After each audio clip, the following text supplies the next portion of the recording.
We are live, ladies, gentlemen, and cyborgs. How's it going? I'm Zack Freedman. Welcome to the HackChat. I'm not late. I am right on time.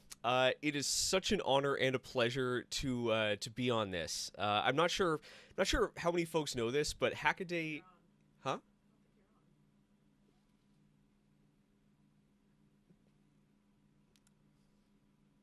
It's on a lag. I'm not sure how many folks know this, but Hackaday is the reason why I got into building stuff in the first place. Uh, like I wasn't even aware that like there were hobbyists that built things until I saw this project for building a heads-up display on Hackaday, and this was like the days of Google Reader. So like I immediately like subscribed to everything hack related I can find, and that got me well. Like that kind of got me where I am today.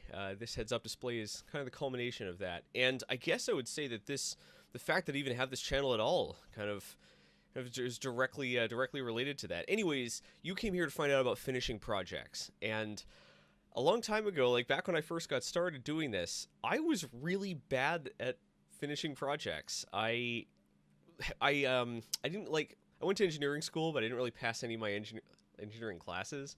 So I was pretty much all self-taught, so I just kept jumping into situations over and over again where I had no idea what I was getting into, and most of those projects were abandoned or I would just move on. And it really did take years and years for me to get to a point where I was actually finishing most of what I started. I would argue that it wasn't even until I got serious about YouTube that I got into that mindset of everything I start must be finished quickly.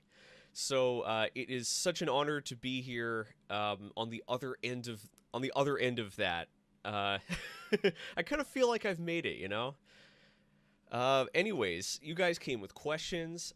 I'm ready for answers. If you are watching this on YouTube, be aware that I'm going to be answering most of the questions on Hackaday IO. So check the pinned comment for that. If you're watching this on Hackaday IO, you are not hearing a word I'm saying right now, but you know I'm not answering there. I'm answering here. If you're watching this later, hello future. I hope it's as good as I hope it's as good as I want it to be.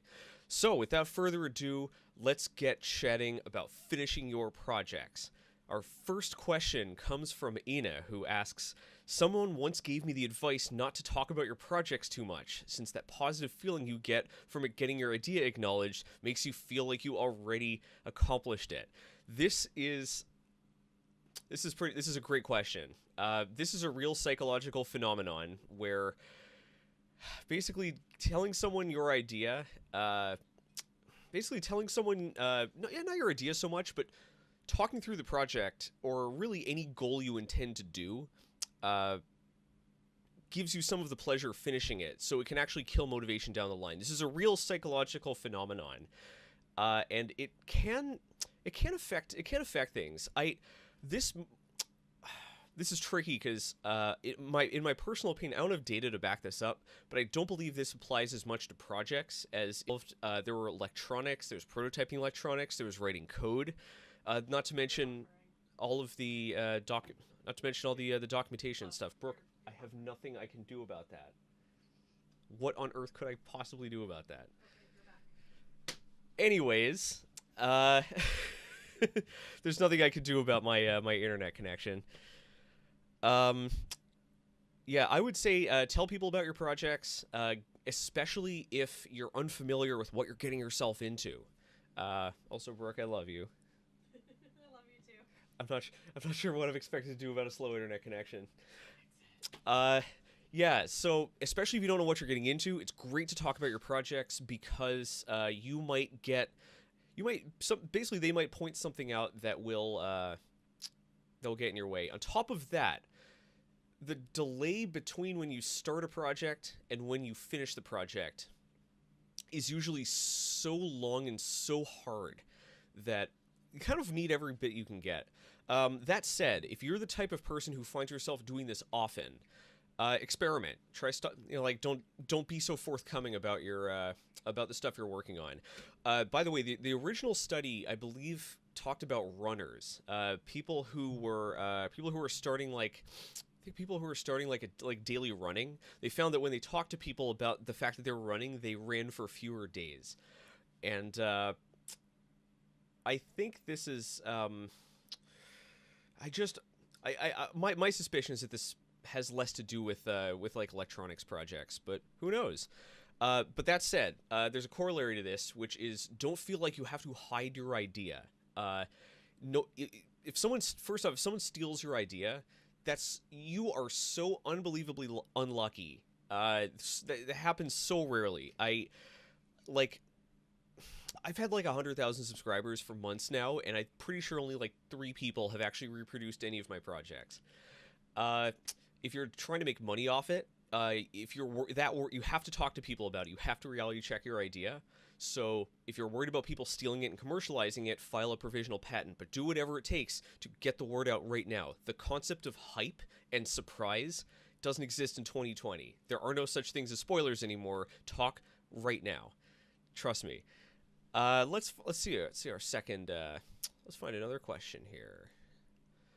I got someone hooked on an SLA printer. Yes, resin master race. Now it's my responsibility to let you know which one you'd say is a good starter.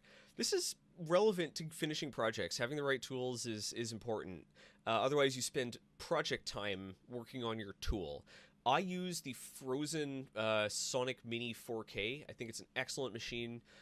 I would recommend for resin, pretty much any monochrome printer is good. I think the Anycubic Mono is a really good bang for the buck. I think it's for around like $250. It's really powerful, really fast. Get a monochrome printer. If you're getting an FDM printer, like I've made my love of Prusa printers known pretty far and wide. I wouldn't recommend anything else. But whatever it is, remember that when you get a garbage tool, especially a 3D printer, I don't mean garbage so much, but like if you get a low-end tool, they cut corners, and some of those corners they cut could be relevant to your project. If you try to save too much money on your tools, you're going to waste time that would otherwise go into your project. Let's see. We got some real... All right, here we go. AJB2K3, not a question, but says, in most cases, real life is the biggest issue preventing finishing projects. That is... I don't think that's... I can't say that's inaccurate because, yes, it's true. But when folks say that real life got in the way, what you're actually saying is that you have poor time management. Real life gets in the way by putting new tasks in your hand by throwing new tasks in your lap that you don't have time to work on. And basically that means you just haven't finished the project fast enough. The longer the project goes, the higher the chance that life will get in the way. It doesn't this has nothing to do with difficulty either. It's simply that for every unit of time that passes, there's a chance that you get hit by a car, your toilet overflows, you have to take care of your cousin's kids, all that stuff. When you start a project, finish it as quickly as possible. Even still, you should always be trying to structure your project so that you are, instead of doing a lot of work and then project over, you are sort of making a project and improving it, like sort of mini projects. That way you can stop at any time. If real life gets in the way, you just, you hit the eject button and you have a working project. So if you feel like real life is getting in the way of your projects, move your schedule, try to rearrange your projects so that you finish things faster. It'll give fewer opportunities for life to get in the way. Let's see. Okay, we got some we have some YouTube comments here. I am going to be answering most of my questions on hackaday.io, but we'll field the occasional YouTube question or two. Retro Telephone asked, does Zack have YouTube comments streaming to his eyeball? Unfortunately, no. The computer that this thing is attached to is running this Android 8 or something, and YouTube won't actually run on it. I have a timer going on it, so I can make sure I don't put too much time into any individual questions, so that everyone gets a chance. Let's see. Oh, Saulo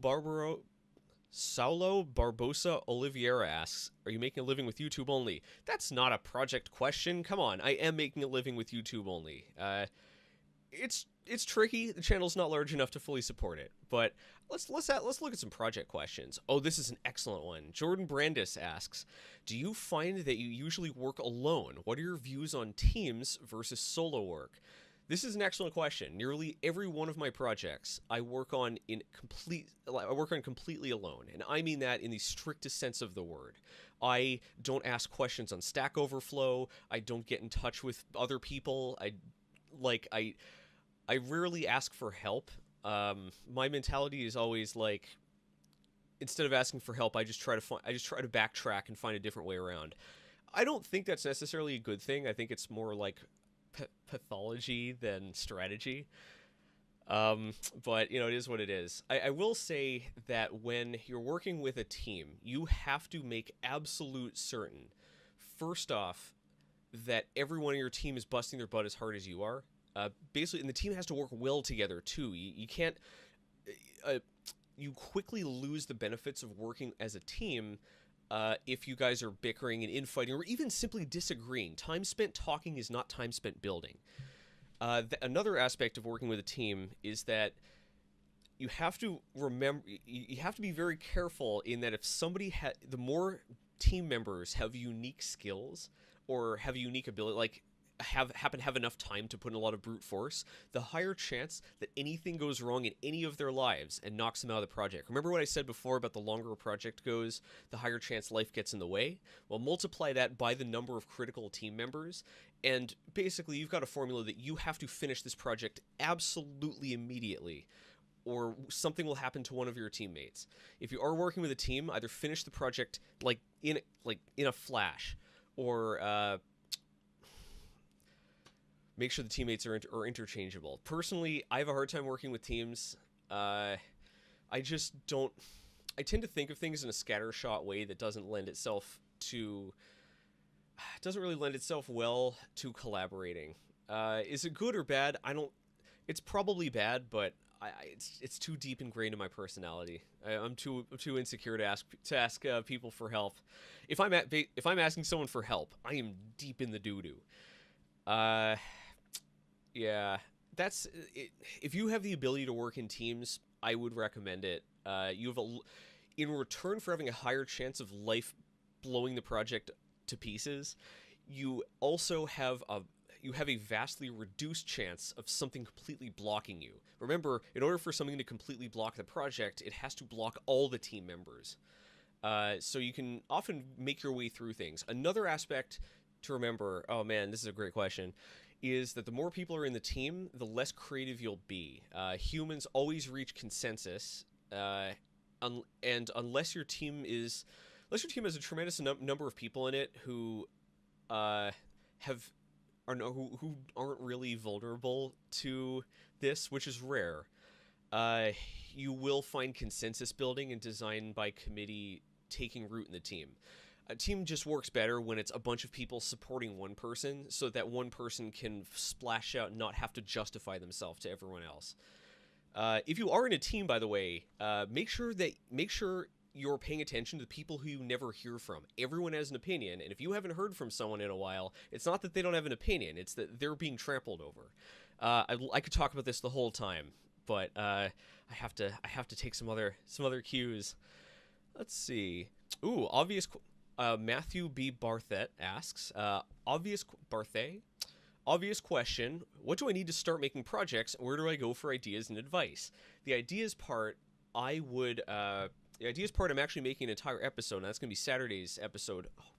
Hopefully, I can make it on Saturday. It's going to be about how I come up with ideas and how I refine them and get them to a point where I can build projects. Where do you go for advice? Personally, I don't. But, I mean, this is going to sound very self-serving, but my Discord is awesome. I know we have a few of my Discord members here, and I just created that as a way to, promote my videos if YouTube ever cans me. But it's turned into, just a really genuinely supportive community, and we have members you can ping if you ask specific questions. I prefer a chat over, a forum or anything, because what you really want is to get in one of those one-on-one discussions and, just talk it through. 5 minutes of just one-on-one chatting tends to beat the hell out of weeks of waiting around for people to answer online. If you have a hackerspace, you should absolutely get to the hackerspace. Don't ask the hackerspace, like, will you teach me how to do this? Will you show me how to do this? Do members work together on this? Because the answers will all probably be no. Instead, join the hackerspace, just show up, ask people, show up again, ask people more. Yeah. And what do you need to start making projects? Well, you need the materials. Am I I've been told my audio is very low. Allow me to crank up the tunes, literally. Oh, there we go. Yeah, my levels look right over here. So if you're still having some issues, you know, raise the roof. To start making projects, you're gonna need time, more than you think you'll need. You should budget 3 to 4 times as much time as you think you'll need. You'll need money. You have to buy all your materials. I always recommend when you're buying materials, buy 2 extra or 20% more of every single component. Remember, these components won't go to waste because you're already using them in one project. There's no reason why you wouldn't use them in another. And also make sure you keep time and schedule open. You can't jam-pack a schedule because you need some wiggle room to spot opportunities and to deal with things that go wrong. No plan is ever perfect. But no, like what's the quote? No war has ever been won according to plan, but no battle has ever been won without one. Yeah, the best, if you're just getting started, the best thing you can do is to pick a project that's reasonable. In other words, you want a project that has as little math and science and real engineering as possible. It's fine if it has lots of soldering or a lot of 3D printing or a lot of, you know, or is expensive. But what you don't want is something that requires you to write a complicated algorithm or learn something that's cutting edge or like work with a weird tool chain. Yeah. Chalmers asks, how do you deal with partners backing out of projects? Well, ideally, your partners shouldn't back out of projects. If your partners have integrity, they'll give you enough advance notice before they eject that you can replace them or wind their work down. But that said, like if you're in a team, it's your responsibility to know what's going on inside your teammates' heads and on their schedules. It's up to you to decide. It's up to you to figure out whether they are likely to jump or not. Unfortunately, that comes to the territory. Like remember that in anything with a group, you're the only person who will, because of like diffusion of responsibility. Basically, no one takes action first in a group because everyone thinks someone else will do it. So if you're ever in a group, remember that you personally are the one who has to take action because no one else will. I know it's a bummer. Yeah. I'll post a transcript. Oh, Dan says he'll post a transcript on the chat. I feel bad for whoever has to do that. All right. Let's see. We have a question from YouTube. Ethan's dad Marcus asks, "Would you say you're so good at finishing projects because of your great focus? Because I'm working a wearable computer." No, I'm terribly unfocused. I have ADHD, and even with medication, it's really hard. The only way I can focus is by eliminating other distractions. So I have a very rigid. I'm very rigid about only working on 2 projects at a time. And unfortunately, I've had to break that recently because we're moving and I've had to stack 3 projects on top of each other. And it's not a pleasant experience, I'll tell you that. But I try to only have 2 projects going at once. And if I'm working on 2 projects and a new idea comes along, I either have to write it down and move on, or I have to scrap one of my existing projects. I'm very rigid about that. And I think it forces me to just finish up and move on. On top of this, this is tricky to say, but basically YouTube has forced me to move my projects along at an astronomical rate. Before, like pretty that I would do for clients in 3 weeks and I would do for myself in 1 week of busting my ass, I now have to do in like 2 days. So it's pretty fun. Let's see. Jim Brawny asks, how do you decide which project to start if you have multiple in mind? I usually have a huge number of ideas like swirling around. What happens, though, is that none of them motivate me to actually get moving.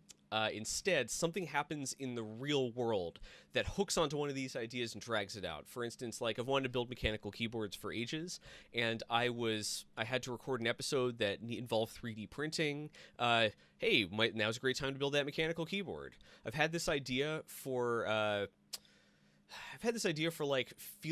feeling electricity for ages. And it wasn't until I needed to connect something to this vibrating wristband that I'm like, maybe now's the time to look into this. I think the Thunderfinger, that vibrating wristband that I made to detect current, is actually a great exemplar of this, because at the time I came up with the idea, I didn't think it was possible. That was one of the rare times where I got into a project before knowing the exact shot to it. I don't like starting a project until I feel like I know exactly what I'm building. I don't like having to flounder around. I don't like learning new things. I do it only as a last resort. And that project I went in expecting to learn new things. It's kind of neat.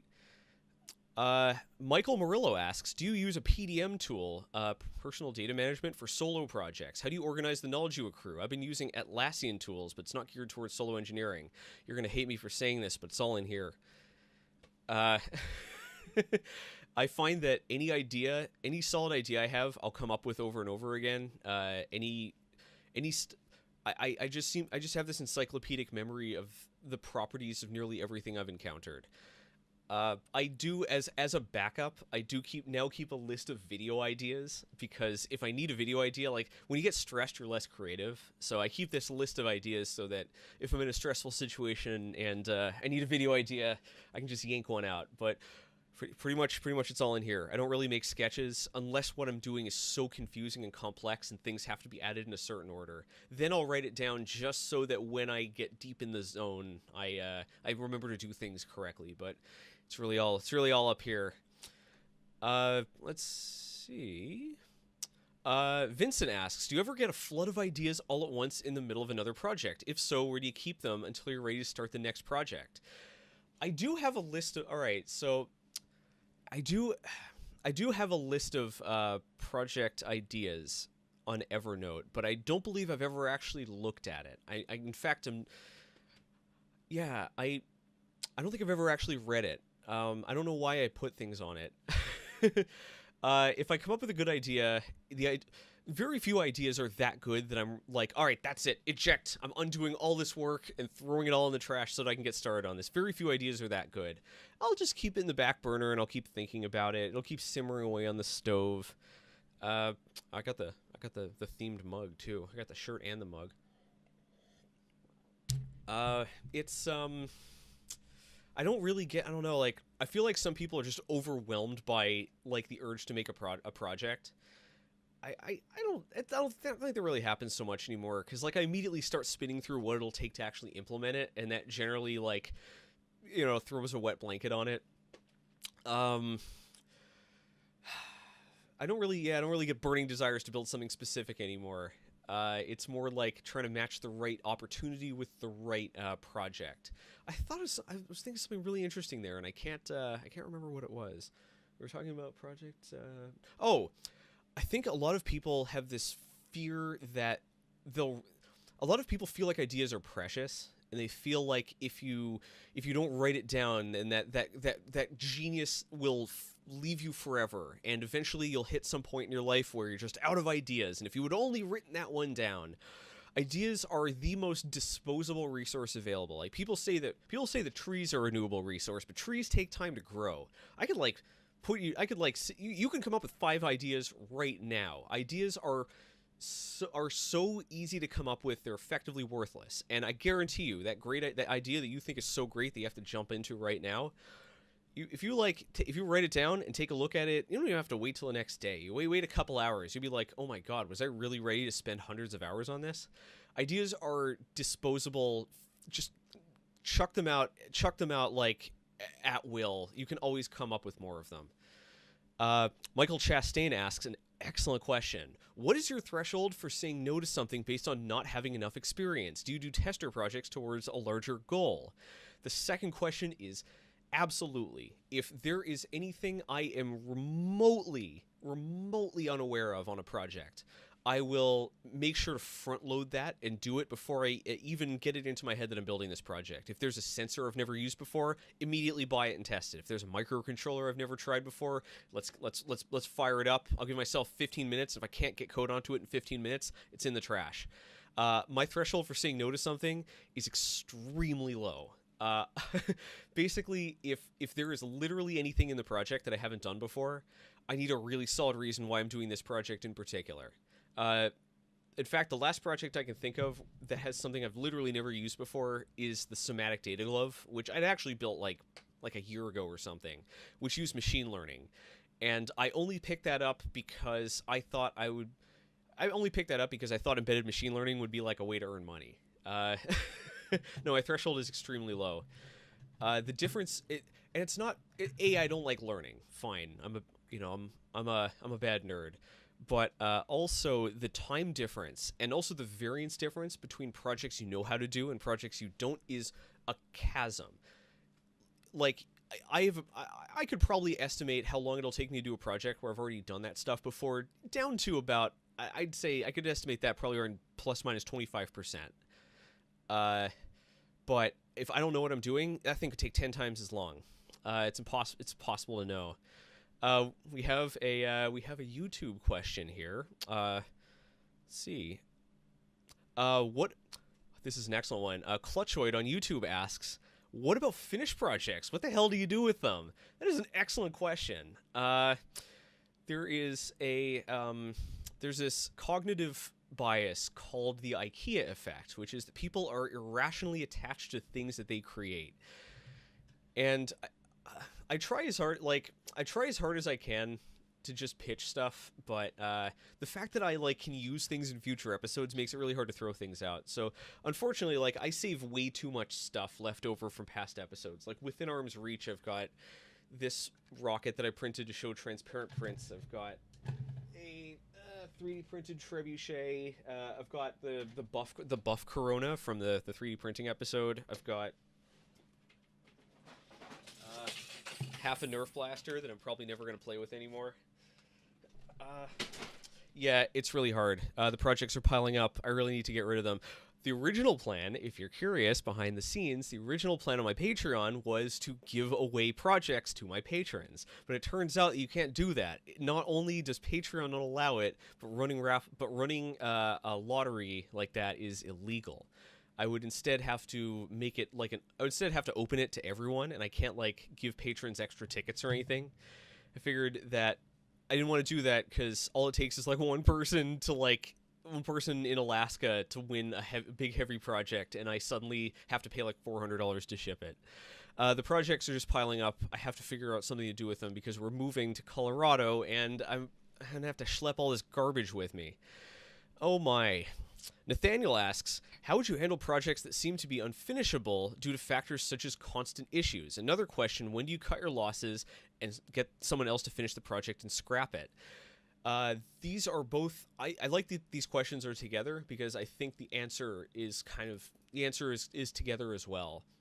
I covered this a lot in my video a few weeks ago on how to finish projects, but if you just are hitting headwind after headwind, you just have to keep evaluating, is the project worth finishing? Assuming that I'm going to keep encountering all this crap, is the project worth finishing? If the project is worth finishing, whip out your machete and keep hacking your way through the bush. But if you've been working on it for 2.5 years and you think it's not worth it to put another year into it, cut it. What do you do? When do I know to cut my losses? It's really simple. Is the project worth finishing? Second question, is there another project that would be worth finishing instead? And those should dictate it. And if you got to be really aggressive about killing projects, especially if you've been working on them for a long time. The longer you've been working on a project, the harder it is to cut it. So the more you should mentally weight that math. You should put your thumb on the scale in favor of throwing it out. When in doubt, chuck it out. This is a good one. JD asks, what's your balance of practical projects versus for the memes type projects? This is really relevant to me because I'm a content creator.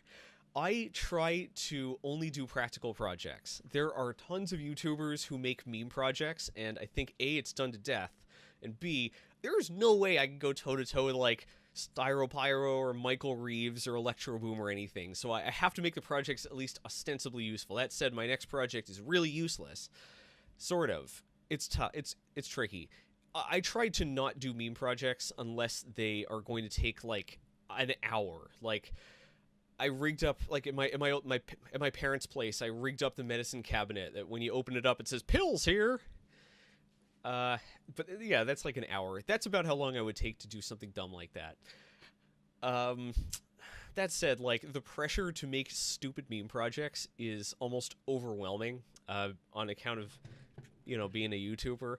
So, at least for now, I try to make sure that even the goofy projects are still ostensibly useful. They're pragmatic flavored. That's how I put it. Let's scroll back in chat. I feel like I missed a few folks. Eric Olson asks, I'm an electrical engineer, but while making and testing a PCB, I spend 10 times the time on mechanical and UI design. How do you stay working on the boring stuff in your specialty? This is something that is near and dear to my heart, because the thing that I suck at is programming. I can program. I'm a great programmer, in my opinion, but I'm not a very fast programmer. I'm really slow. I make a lot of mistakes. I have to backtrack a lot. So generally I spend the first 90% of the project building the project, and I spend the next 90% of the project writing the code. The problem for me is that the code is generally the last thing in the project. So that means that pretty much every project I build ends on this endless death march slog of having to code. It sucks. There's no way around it. You just have to do it. You have to grit your teeth. You just have to do it. I would recommend, the more you hate it, the more you should make yourself a game plan. You should list out all the things to do, cut it down as aggressively as possible, and just check things off as you do them, just to remind yourself that this hell will end. And you got to focus on getting faster. I have been trying really hard to improve my programming productivity. And a big part of that is trying to do as much in Python as possible. But yeah, if you're having a hard time writing, if you're having a hard time like doing your modeling, maybe you need a new modeling program. Maybe your CAD program sucks. If UI is holding you back, maybe you need to just familiarize yourself with some universal framework like TK-Inter or like some JavaScript thing. It's pretty tricky. But you just have to do it. Unfortunately, it's part of the goal. It's part of the game. If you have the ability to do so, try to front load the crap. Try to do the stuff you don't want to do first, because then you still have that momentum, that burst of enthusiasm, and that might carry you through. That beginning of that awkward, obnoxious beginning stage. I talk about this a little more in depth in my video, but it can also help to kind of identify ahead of time what the good parts of the project are. And then, when you're working on the stuff you hate, every once in a while you can say, all right, I've had it with this crap. I love soldering. I'm just going to go solder for a bit. I think that's nice. Zayden asks, how do you deal with selecting between different options you can choose for a project? Analysis paralysis sucks, and I generally don't. For projects, I usually just come up with an idea on how to do it, and then I'll sanity check it. So I'm not really picking between options. I'm really thinking of one thing, which is for better or for worse. Sometimes it'll launch me headfirst into building a project that that's ill-advised. But on the whole, don't optimize projects. Just straight up, no matter what your definition of optimum is, don't optimize projects. It's a poor use of your time. This isn't a job you're being paid for. You're not handing this code off for someone else to work on. You might be open sourcing it, but no one's going to read it. Don't optimize anything. As soon as you come up, if you have a bunch of solutions, just rank them by how quickly you can finish them and pick the fastest. If you're having trouble picking between two of them, toss a coin. It's not worth trying to. It's not worth doing it analyzing, paralysizing yourself over them. If you're really having a hard time, just do a little investigative journalism into each one. right? Like, look into, like if you're trying to pick between 3 libraries, right? Try just, whack together a hello world in each of them. Maybe one of them will turn out to be easier than the others. If you're trying to pick between different dev boards, right? You just look at the tool chains for them. Like, oh, Teensy Arduino is really easy to install, but like this Raspberry Pi Pico is kind of weird. That can help guide it too. Generally, when you're building a project, you want to move as fast as possible with as little variance as possible, the highest chance of succeeding, the least chance of unexpected complications. And that usually guides most of the selection choices. Let's see what's going on here. Ooh. Zeke asks, I've put together a STEM club at my school, and we all want to learn more about electronics and programming. We're having trouble finding a project to take on, and more importantly, finish. Any advice? And this follows from... This chat keeps auto-scrolling down, and I can't read it. Blakely Clask asking, what's a good first project? I don't think there... I mean, Mechanical Keyboard was one of the ones I recommended, but on the whole, a good first project, first off, has a low chance of spiraling out of control. There isn't complex... The number one thing you want to avoid for your first project is complexity. You want the fewest moving pieces possible, because when you're building hardware, everything is the enemy. If you are building if you want a robot to be your first project, right? And your robot keeps falling over, right? That could be, your code could be messed up, your motors could be too weak, your PID algorithm could be tuned poorly, your robot's center of gravity could be too far forward, it might be particularly humid that day and it's affecting one of your sensors. You have to pick projects that have as little to them as possible. So things like back in the day, I built like a TV begon. That was a fun little soldering project. Mechanical keyboards, I think, are a great first project. There's just a lot of soldering. Most 3D printable projects, like anything that's purely 3D printed, is going to be pretty straightforward and easy. Trying to make a game would be fun. That's a lot of software. You just want to avoid things, especially that involve a lot of math, that involve a lot of complexity, and that involve a lot of tuning. So if you're thinking about making a 3D printer from... Back in the day, this was 3D printers and drones. When I first got into this, everyone and their dog wanted to build a 3D printer and a drone, and they were teaching themselves electronics so that they could build 3D printers and drones. And I started a hackerspace back then, and of the few dozen people I saw, not a single one came remotely close to ever having a 3D printer or a drone. And the thing that got them was the complexity of the projects, and that you have to tune it afterwards. You want, when you solder that last joint and you upload that final cut of the firmware, you seal that shell together, you want the project to be over. You don't want to be... You don't want to then have to like tune PID algorithms and gyro compensation and crap for the next 300 hours. It sucks. Let's check out what's going on the YouTube. JD Kemsley asks, how often do you take on projects where a successful outcome might not even be possible? Never. Absolutely never. If I don't believe I can finish it, there's no reason to start it. That said, the second part of the question is to determine the plausibility of a technique. I will readily... I do a ton of research. I go looking for trouble very often. I do a ton of research, and if I think a part could be promised... If I think, like...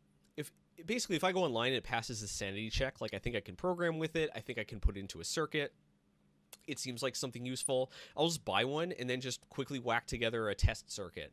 Just get an idea of how it behaves, how it reacts to various circumstances, any gotchas or gimmicks. Past that point, I know whether it's possible or not. Like, for instance, when I got started doing somatic, right? All right, I built the glove first, but that was because I needed a project to wear to the Hackaday SuperCon. But before I got too serious about the project, I downloaded TensorFlow and I just tried gathering some data and whacking a model together. And it turned out to be a lot easier than I expected. That said, if there are any unknowns in your projects, you have to test them first ahead of time. Unknowns just demolish projects. Let's see. Do projects ever really end? Ryan Gill asks, do projects ever really end, or do you just say it's done for now? Projects, both of those are true. I strongly believe that you should definitively conclude your projects, but I also believe that I also believe that the best way to make a sophisticated project is by making a simple project and then building off of it. So like so using the glove again as the example, right? I first built this glove, right? It's just a standalone glove with sensors. Then I added the machine learning network, right? And I recognized a few gestures, and then I recognized letters, and then I added in a mouse, and then I added in scrolling. So you should have an end in mind, and a very definitive end as well. And then you can continue to build off of that. But yeah, this whole idea that, oh, the project's never truly ending, I'm always tinkering with it. No, end your project. Put a bow on it, stick a pin in it, put it online, move on. Life is too short to spend it tinkering with the same radio for the rest of your existence. Let's see. Oh, this is a neat one. Froylan asks, FR01 LAN asks, how do you deal with over-engineering projects and bloated designs? Oh boy, I have a very hard time with this. I tend to get an idea for a project, and I'm just like, oh, I can add this on, I can totally do this, I can totally do this, I can totally do this. That's the wrong mentality, though. When you're talking about features, the question isn't, can I do this? It is this one, is this worth doing? There's only really one way to prevent yourself from over-engineering, and that is to have an endpoint. You have to have a fixed point in time past which you are going to release whatever it is, and that has to be hard as well. Like you have to have that endpoint, or you'll just, let me tinker this. Let me tinker with this. Let me tighten this up. Let me comment this code. Nope. You have to have an endpoint. There's only one way to prevent scope creep, and that is you have to lock the scope down. You have to write out, these are the features, and I can never add anything else to this list. I can only eliminate things. Those are really the only ways to do it. And you should too. Like, next time you come up with, try an experiment. Like, next time you come up with a project, write out all the features, write out all the stuff that'll go into it. And I mean exhaustively, right? Like the part where you glue the bit to the glove, right? The training utility to make the machine, everything. Write it all out, cut 50% of it, and then try to build the project. I guarantee you that you'll build the project. You're like, try it. Just slice 50% of the features off something and just try to make it. It'll be a lot easier than you think. At this point, my rule is, if I'm even considering cutting it, I just cut it. Especially when you're making videos. If there's a shot you don't like, you don't even wonder whether it's worth keeping, and you just get rid of it. You can always making something smaller. You can always adjust the size of stuff. Let's see. Quality says, I don't have a problem finishing projects because I'm too scared to start them. Any suggestions? This can be tricky. I mean, this is likely there. So when people hear this, right, the first thing they think is fear of failure, which can be the case. A lot of people are afraid of failure. I found, like, I used to be. Just remember that. Well, there's what the psychologists say, which is like, it's always worse in your head than it is in real life. So you could try some exposure therapy. Just release garbage and see how little people care about it. There's also the fact that your reputation really can't. Your projects really won't shift your reputation that much, in one way or the other. I don't think people will care either way. Even personally, like, even me right now, like, I know there are some people who like some of my projects, but I think people watch the videos for me, not the projects. Just get the stuff out there. What I was saying before, though, is that this isn't always a fear of failure. Sometimes this can come from some insecurity about, like, how people will see you. This is something, like, I'm not really an engineer. I don't have an engineering degree. This is something that really, really affects me. I never, like, for a very long time, I just never shared anything I built because, like, I'm not really an engineer. I'm not doing any, like, advanced computer science. I'm not doing any crazy circuits. I'm really just taking stuff online and really just taking stuff online and mixing it together. But, like, people like that are just, it doesn't it's not the way the real world works. There are judgmental nerds out there, but they're outnumbered 10,000 to 1 by people who are ambivalent or positive. So just jump into your project. Stop thinking about it. Get the idea, write out a plan to make it happen, cut half of the plan, and then just get going. Worst case scenario, which is pretty likely at first, is the project doesn't come together. Womp womp. Oh, hey, we got a super chat. Gabriel Stevens, thank you so much for the Canadian pesos donation. Zach, I have an issue where I come up with dozens of project ideas when I'm too busy, but I become lazy when I have time. In other words, I have a procrastination complex and a huge to-do list. Any advice? Oh, this can be tricky. Oh man, this can be tricky. I think the first off, coming up with a bunch of project ideas, like, that's great. Like, if you're the type of person who will be able to remember them, do so. Otherwise, like, mess around, like, or just, write them down, come back to them later. I found studying was profoundly uncreative. I would often come up with ideas just as my head tried to, like, get me doing something remotely interesting. But if you're talking about the downtime, this is tricky. Motivating yourself for projects, it demands its own episode. This is something that I don't believe I can answer effectively in a format like this because of how complex it is. The short thing is, if you should not have any trouble motivating yourself to do things you want to do. Presumably you want to make your projects. If you're having trouble motivating yourself to do things you want to do, like make projects you're excited about, that could be a sign of, like, burnout, mental fatigue, even depression. I'm not saying that a guy who just gave me Canadian bucks is depressed. But what I am saying is that what's stopping you from building projects might lie beyond the project itself. It might be something that could help you that if you attacked it could help you in other areas of your life. It is a very tricky question, though. Motivating yourself to get going can be hard. Motivating yourself to keep going can be hard. I just think about the end point. I think about what I'm working towards. I just think, like, won't it be so cool if I can, like, just walk down the street and write out, like, just flap my hand around and write an email, and then it just appears there in front of me. That would be the coolest thing ever.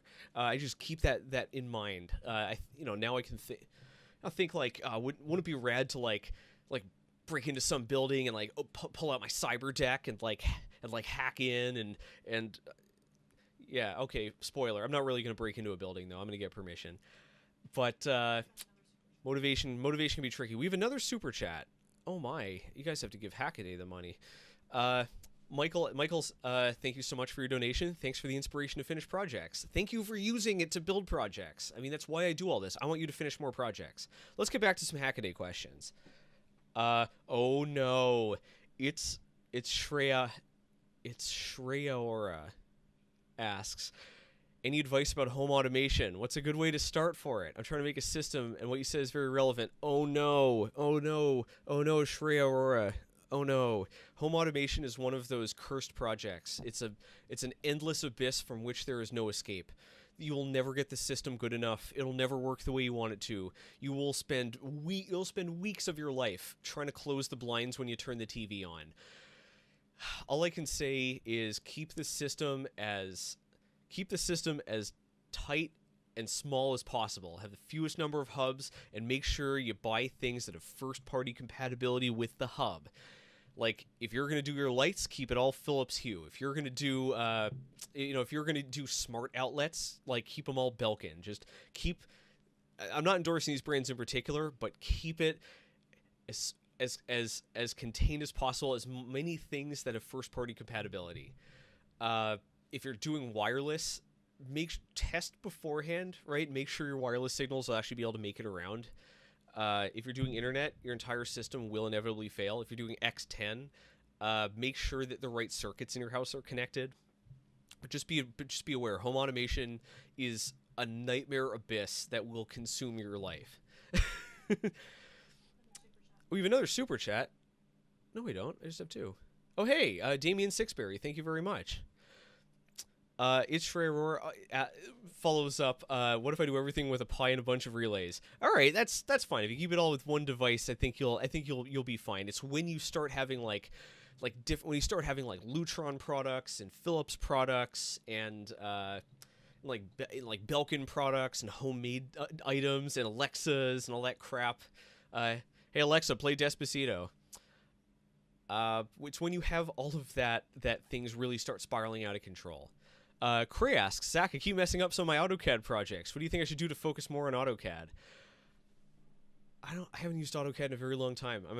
I mostly use Fusion and OpenSCAD at this point. If you're struggling too much with your program, try a different program. Plain and simple. I used to struggle nonstop with Final Cut Pro, and eventually I realized with all the time I'm spending messing around with Final Cut Pro, I could just learn something else. So I learned Premiere, and so much better. Just try a different program. See if it works better. I personally like Fusion. SolidWorks. If you're used to the AutoCAD workflow, SolidWorks could help out. Just a bunch of ideas. Let's see. We have another super chat. You guys are excellent. John Rowley asks, how do you organize your work area? I find there's never enough space to build a workspace that works. OpenSCAD for the win. OpenSCAD! Number one recommendation is to buy a really big desk. Brooke, how long is my desk? 6 by 3. My desk is 6 feet by 3 feet.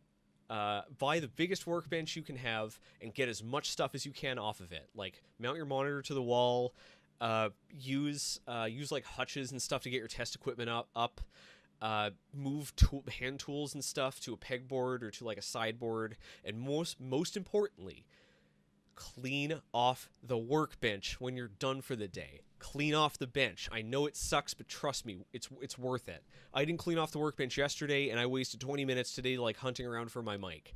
It sucks. Buy the biggest desk you can, organize stuff so it's off the desk, and clean it off as best as you can. I also recommend, for me personally, I recommend having separate areas for computer and for hacking, simply because I don't want to have to constantly move my keyboard and mouse around. It might work for you. I would also recommend, if you do a lot of cutting and grinding, things that produce dust, don't do it at your workbench. Do it over a track. Do it somewhere that's easier to clean up. Otherwise, you'll get dust all over everything, and life sucks. Generic Human asks, how do you finish a project you've lost interest in? Well, just ask yourself, is this worth finishing? Considering how much self-control and auto-flagellation it's going to take to finish this project, is it worth doing? And if it's not, just deep six it. Honestly, if you lost interest in a project, that could be your subconscious saying that what drove you before no longer exists. So make sure it's worth finishing. If it's for a client or something, or your job, that's you just have to suck it up. Unfortunately, just think about the paycheck. If your job sucks, figure out your exit plan. But if you're doing it for fun, your fun project should be fun. If you're not enjoying a project that you started doing because you enjoy it anymore, you have to reevaluate whether it's worth finishing. We got 2 super chats. Oh my gosh. Mark Helms says, my ADD prevents me from working on a project till it's done. It seems to be a 14 to 30 day timer to a T. Any advice on long-term focus? I don't think this is an ADD thing. I've been preaching this gospel for anyone who'd listen at the hacker spaces, but I believe that as soon as you get a project idea and you take the first step towards making it happen, which can be telling someone about it, you have lit a 2-week-long fuse. If you haven't made substantial progress on that project in 2 weeks, you're likely never going to finish. I think there's a second timer, which is 3 months. I strongly believe that if you haven't finished a project, but it's 90 days after you start it, your odds of finishing it are effectively zero. I'm not even sure this is an ADD thing. I think it's just the way human brains work. You need to plan around this. You gotta structure your project so you have the highest chance of having something done 2 weeks after you start. And you have to have at least some aspect of it tied off with a bow by the 3-month mark. Otherwise, you are just setting yourself up for trouble. On top of that, think like if we're talking about a project that's longer than a month, then anything could change. Anything crazy could happen. Like if growing up, like if coming of age, oh my, if coming of age between like 2008 to 2020 has taught me anything, like don't make ambitious long-term plans that require the world to stay stable for a while in order to pull off. You're just setting yourself up for trouble. Break it down to small pieces that you can finish faster. And I don't think it's an ADD thing. I think it's just the way people operate. Us humans just can't sustain motivation for very long. JD Kemsley asks, what's your motivational substance of choice? I mean, if you're talking about prescription drugs, like, unfortunately that's between me and my psychiatrist. I don't. It's got to be something that you talk to a trained medical professional about. Do I like drinking on the job? It's kind of funny. Before, my policy was never drink on the job, but now my projects are really for myself. They're YouTube projects, so I may hit the Balmer Peak from time to time. Damien Sixberry and Richard de Bellevue, thank you very much for the super chats.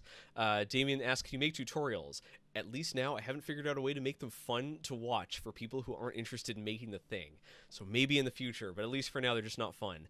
Richard de Bellevue asks, if you're moving to the Denver area, start a lab. There are already like 5 hackerspaces in the area. I'm really impressed. I'm going to join one of those before I go through the hell of making my own again. Ugh. Oh my gosh. Let's see. Jade Paradox asks, what if you have to save up money for the project for several weeks or months before you can get started? This is an excellent question. That level, I wish more people showed that level of responsibility. There's no problem. I don't think there's any problem with that, honestly. Like, if you save up a bunch of money for a project and then you lose interest in the project before you have a chance to start on it, that's great. You now have a pile of money. Like, the money isn't earmarked for one project. The money can be spent on anything. That said, I would recommend saving up for the entire project before you buy parts for any of it. That way, if something happens, you have the highest chance of being able to use what you have. But yes, saving up for the project before you start it is absolutely the way to go. You do not want to be in a position. You do not want to expose yourself to the possibility that something happens in your life and you now can't afford to finish your project. You will feel like a total jerkwad. Let's see. I don't know. The scroll keeps snapping down to the bottom. Aiden Procopio asks, can we see what the Octagon looks like from the inside? I can't easily disassemble it right now, but I do have a second shell that I reprinted, and there's not a lot going on the inside. You can see it's got these little holes here that it uses to actually mount the optics. And it's got the 2 halves that kind of like fit together in the sawtooth pattern. This one is resin printed. It's much higher quality than this, but I just haven't had time to mess around and gut it and rebuild it. The Truth Be Sold asks, what's a good starter project for learning PCB design? It's a tricky one. Honestly, your first circuit board design is going to be terrible because there are just so many moving pieces to it, and I guarantee you're going to mess some up. Whatever you do first, don't make it too fancy. Get used to the process and then start getting clever. Build like something small, like a macro pad or like a calculator, or hook up a sensor board or like a large smartwatch or something. But whatever it is, don't try to get too ambitious making it small. And whatever you do, don't make something so small that you can't easily probe it and test it. If you make your project too dense and tightly packed and you don't add test points, you're not going to be able to debug it. I'd pick something straightforward, especially with a lot of surface mount and through hole components, so you can get used to both. I like a macro pad. Oh, we have some super chats. Let's see. I need to scroll to them. Mikhail Groen, thank you very much. Huge thanks. Signing off. It's been good having you. Sam asks, how do you feel about implantable computers and microchips? I am not a cutting edge dude. I don't start using something until it's really useful and mature. And implantables aren't there yet. I don't see a compelling reason to stab something into my skin, and even if I did, I don't want to get version 1 of it. I don't think implanted cybernetics are well, I don't think they're going to exist in my lifetime. There you go, hot take. Ina asks, you seem like a man that sees opportunities everywhere. How can you prevent these new opportunities from distracting you from current projects? It's really simple. You just don't let them distract you from current projects. You just start your project, and you acknowledge. Like I try to keep 2 projects going. So my mentality is like, I have 2 projects. The gates are closed. They're like, if I come up with an idea, I have to scrap, not set aside. Tear apart and return the pieces to their places. Scrap a project to make room for it. And if you have that mentality, this shouldn't be a trap you fall into. Just you remember, you are the one who decided. If you're allowing new opportunities to distract you, you're the one who allowed that to happen. So just don't finish stuff before you start something else. Get in that mentality where you're doing that. As you get used to working like that, you'll also get used to thinking in this way that, like, you'll really start to internalize that it's a way of saying this. You'll really start internalizing that a project is a commitment that locks doors. So you'll think twice before jumping into a project, because something better might come along, and you don't want to have to scrap this one. This is tricky. This is a neat one. Austin Lambert 82 asks, how do you balance learning skills with projects? I don't. Straight up, I learn on pretty much everything technical I know. I learn on the job while working on a project. In retrospect, in retrospect, I'm glad I take those projects because I learned the skills, but it's a massive drain on actually finishing the project. I don't think there's really any good way around it. You have to know how you learn. If you're the type of person who learns best, by like following tutorials and taking lessons, learn some new skills, make a project with them. Learn some more skills, make a project with them. If you're someone like me who's pathologically incapable of learning anything and sitting down and listening to a lecture and following along with a tutorial, unfortunately, the only thing you can do is just bash your head into it in projects. I would say that the balance between learning new skills and building projects, in my opinion, should be massively skewed towards finishing projects. I really only try to learn skills as a last resort. I try to only learn skills as a last resort, and when I have an honest belief that if I don't know this, the world will pass me by. That's part of why I got into building. That's part of why I got into the machine learning thing, because I thought that all the jobs are going to need machine learning, and I don't want to be outclassed by some whippersnapper. But yeah, you know how you learn best. But just try to. It's really easy to become a lifelong student, and a lifelong student is just a fancy way of saying someone who doesn't do anything. So do stuff. I have let's see. Oh, we've got a whole lot of questions from the YouTube. Rayer Cole asks, how do you convince your girlfriend to let you have the time to work on your projects? Brooke, how do I convince you? I mean, go away. Brooke loves my projects. One of the first things I did with her was show her my 3D printer. This question is tricky. This question is tricky because it's talking about at least two very different things. One of them could be that you are spending one of them could be that your loved one feels like you're spending too much time and money on projects and not enough on them. And in that case, you have to do some introspection and think is this real? Is she or he? You said girlfriend, but I'm not this applies to everyone. Are they just being too demanding and too controlling, or am I honestly neglecting them? And that requires you to think. Through what is the appropriate amount of time for me to spend with my girlfriend on a daily, weekly, monthly basis. Or this could be simply that they or this could be the sign of this could be the sign of a sketchy relationship. Possessiveness and possessiveness is one of the biggest red flags. But I want to be very clear. It's more likely it's the first one. Someone who asks this is more likely concerned that you're spending time, just concerned that they will be or are neglected. Or if you said wife, I would have approached this differently, because if the person in your house who manages the budget is telling you not to build projects, don't build projects. Don't go broke building projects. If it's fiscally irresponsible, pay attention to that.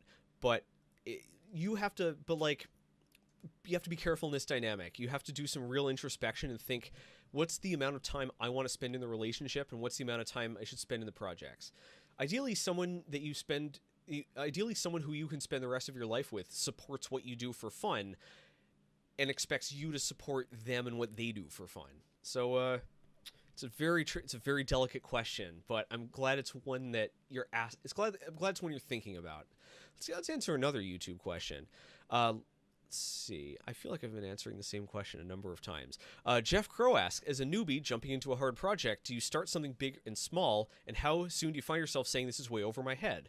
Electronics especially, but making in general, is diabolically complicated.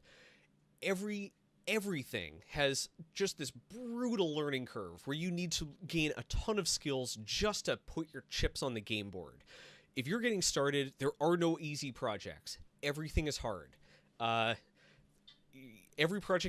feels like every project you jump into is hard because every project you jump into is hard.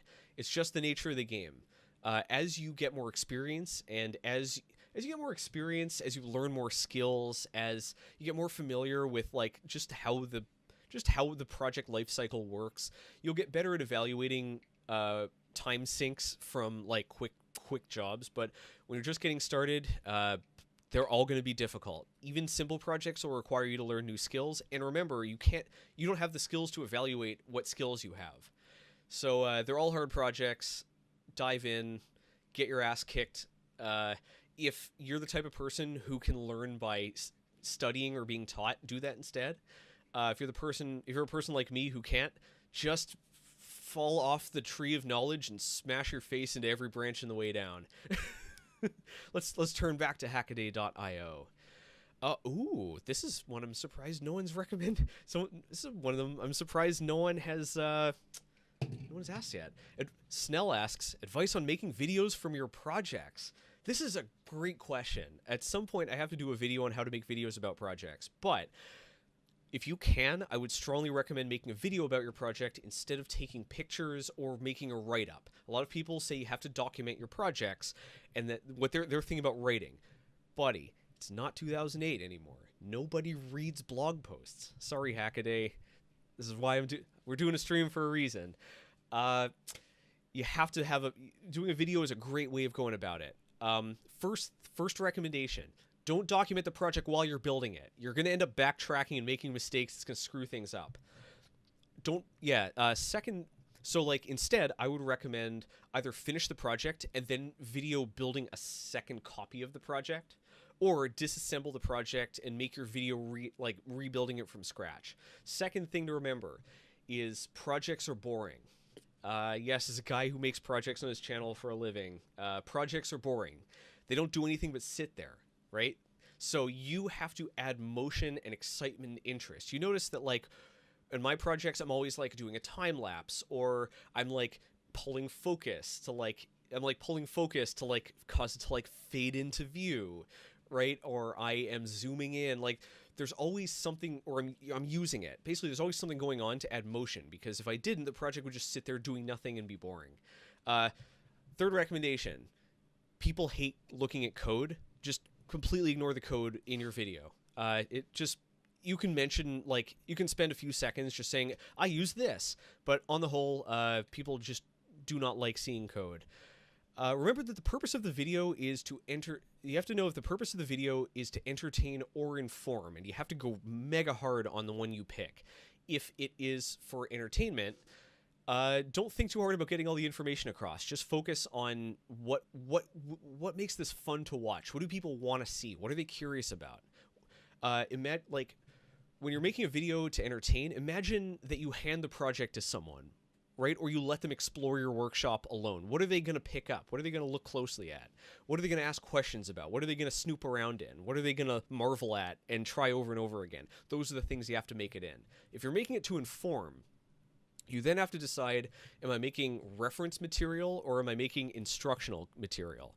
If it's reference material, your video has to be designed to be watched over and over again and paused and resumed. You have to add big-ass breaks, tons of annotations, be very clear, zoom into things as you do them. You can't have anything ambiguous in reference material. If it's informational, I would just not do it. Honestly, informational stuff, I don't know how to make it enjoyable or informational enough. The more you try to teach things, the more the comments and the response will be, hey, you got this wrong. But if you're doing instructional videos, I don't think a project is the right way to do it. I think showing a very focused example of it is the way to do it. But that's personal preference. You notice that I personally do very little in the way of instructional or reference content. Pretty much everything I make is to entertain first and foremost, because just really for every person who sincerely attempts to make the project, there are going to be like 50,000 more who just want to see a cool video. Quality the Cactus asks, what's on your back? Is that a sword? Oh, this is my Nerf tactical knife. Yes. You can't put a sword on your back, but you can totally put a flexible Nerf knife on your back. Let's see another good one from the Hackaday. Tom Nardi chips in, as someone who has to take screenshots of these videos to write about them online, having it just sit still for a few seconds is nice. That's what taking pictures and making video are two separate activities that cannot be combined. You do not put static shots in your video, and you do not pull frames from a video to get static shots. It just does not work. That's what Brooke and I do. Like, we put the thing on the table, we like pull focus on it, we get some shots moving around, we get some shots manipulating it to show off like the shiny bits, right? And then we switch over to then we pull the lens off. We only have one lens between our two cameras. We pull the lens off the movie camera and we put it on the photography camera and we take a few shots of it. Unfortunately, it's just the nature of the game. Coder Guy 6000 asks a rather interesting question. Doesn't have much to do with finishing projects, but how do you not short your laptop with an Arduino? I use an isolated, protected industrial industrial USB hub. Which basically isolates the power for each of the USB ports and also isolates the data lines. And if you do a lot of hacking, they're very expensive. I think I paid like $160 or something for mine for an 8-port USB hub. But if you do a lot of hacking, it'll save you far more than that in maintenance fees. It's a great device. I would totally recommend it. Coder Guy says, "Oh, he killed his MacBook. Oh no." Yeah, it really sucks to be you, because Macs actually have some of the best power. They have some of the best USB port protection around. So Steve Jobs just cursed you from beyond the grave. Let's turn our attention back to the YouTube. Let's see.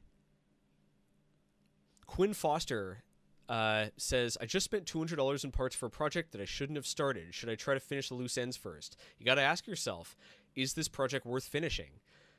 You seem to have answered your own question in that, no, you shouldn't have started it. So in that case, you got your answer right there. Put the parts in wherever you store parts and just move on with your life. Unfortunately, you're $200 poorer. Maybe you didn't gain anything from it. At least you're not $200 poor and also have 500 fewer hours in your lifetime. Yeah. Let's see. Oh, we got some interesting ones. Oh, these are not. I'm getting bamboozled here. Which one do I take? Brooke, stop sending me so many questions. Pick the good ones. And stop asking me questions. Stop asking me variants of how do I X multiple projects? I feel like we've answered that.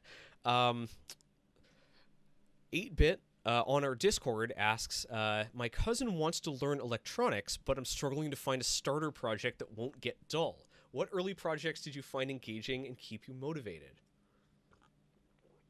Unfortunately, I'm not the one to ask. It sounds like your cousin's the one to ask. The thing that got me to push forward and just suck it up and keep doing whatever it takes to build electronics was heads-up displays. I just wanted to be a cyborg so bad that I would do whatever it took to become one. So I just smashed my head again. I learned Arduino, I learned 3D printing, I learned like hand fabrication, I learned about modding electronics, I learned circuits, I learned all this stuff because that's just what it took to build a heads-up display. So you gotta find out, like, what's that thing that consumes him you said nephew. What consumes him so much? Niece? Or Cousin, all right. What makes them so fired up they'll fight through anything to make it happen? And discovering that is part of the process. Without something to motivate them, and that's a very personal thing, it's going to be very difficult to keep going. But at the end of the day, this is something that they have to... This is something that they are leading on. If there isn't any project that fires them up to make stuff, maybe this isn't the hobby for them. I know, them's the breaks. Let's see. Fallen Legend asks, where do you get money for your projects? Is it a hobby mixed with a job, or is it your job? And if so, how do you go till that moment you can make what you want? Well, right now it's my job. And right now it's even... So it's funny, like, I've actually been on 3 different positions in this. Right now, my job is to build my own projects. So I get the money from sponsors or from my glorious patrons. Thank you so much, guys. You rule. That funds the projects to put on the channel. But before that, I did electronics consulting. I did prototype development consulting, and I was a professional prototyper. And I used my fun funds to pay for my projects. Before that, I just was paying for, like, when I was like in or fresh out of college, like, I just had a stash of money that I'd saved up from internships and stuff, and that was the project fund. And now that I think about it, I'm very lucky that I started getting clients before I fully depleted that fund, because I would have been a sad Zack. I would have been a sad Zack indeed. Rayford asks a neat question. Did you build your workshop or workbench one tool at a time, or did you go through an acquisition stage? It's both. I never buy tools. I actually really don't like buying anything. So I go through waves where I just, I go through waves where one tool starts dying, another tool starts dying, I outgrow another tool, and I'm complaining to someone like, oh my gosh, my life is falling apart. And they say, well, that's because you're using amateur stuff. And I'm like, oh crap, do I really have to? Then I get sticker shock, and even more stuff breaks while I'm waffling on it. And then I'm like, all right, fine, enough is enough. I need to actually buy a proper oscilloscope, so I might as well also get a bench supply, and I also need a decent soldering iron. And well, I've never had I've never even owned a function generator. I think I need one of those too, and I need a logic analyzer. And then I replace a bunch of stuff at once. So it's kind of both. It tends to be all at once, but that's only because it's only because I'm so averse to buying things that I have to it has to reach a boiling point before I'm ready to start shelling out bucks. So if you guys have watched my videos, you've noticed the quality jumped massively in the last 2 videos. Well, there you go. That's the behind the scenes. I bought a ton of photography gear. Michael Murillo asks, how did you manage your time specifically when you had a full-time engineering job? I find it hard to work on projects when I'm mentally tired from work at the end of the day or week. The morning is a good time. Not for me. Not for me. How do you manage your time? This is difficult. You will have to... See, I personally was a consultant, so I could just straight up decide not to work on Monday and spend that time building a smartwatch instead. If you don't have this luxury... you're either gonna, there are really only three ways about it, right? Like, you can try to negotiate to rearrange your schedule. You're going to have to be a weekend warrior, or you're just going to have to half-ass it. You got to stop taking your job so seriously so you can open up more mental bandwidth. Dan has reminded me that we're pretty far over an hour now. Fine with letting it go, but if you need to tap out, let me know. I'm still fine to go. I budgeted 2 hours for this. But I don't know what the Hackaday folks are into. What do you think? What do you think, ladies, gentlemen, and cyborg? Should we keep going, or should we tie it off here? And and I have excellent. So saying it. Keep going. All right, I have excellent latency, so I know you guys are actually thinking that. Okay, let's keep rolling. Ryan Gill on the Tubes of You asks, what are your thoughts on contests on Hackaday and Hackster? I love them. I love these things. They are excellent motivation for finishing projects. Many of my earliest projects that I actually finished were done for contests on Hackster. Didn't exist back then, but on Hackaday.